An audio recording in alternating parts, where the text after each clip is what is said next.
రోజున దేవుడు తన వాక్యంలో చెబుతున్నాడు. నీ క్షేమం ఎక్కడుందంటే దేవుని యందు భయభక్తులు కలిగి వాక్యములో నిలిచి ఉండు. ఆమేన్. నీ కొరకు ఒక వాడ కట్టబడింది. ఆమేన్. నీ కొరకు ఒక వాడను దేవుడు సిద్ధపరిచాడు. ఉగ్రత రాబోతుంది, ప్రళయం రాబోతుంది, నాశనం రాబోతుంది.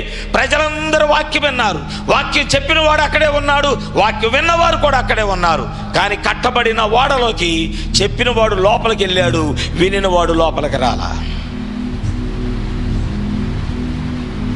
ఇప్పుడు ఎవరు క్షేమస్థితిలో ఉన్నారు? ఉగ్రత వచ్చేసింది, జలప్రళయం వచ్చింది, నాశనం వచ్చింది. ఎవరు క్షేమంగా ఉన్నారు?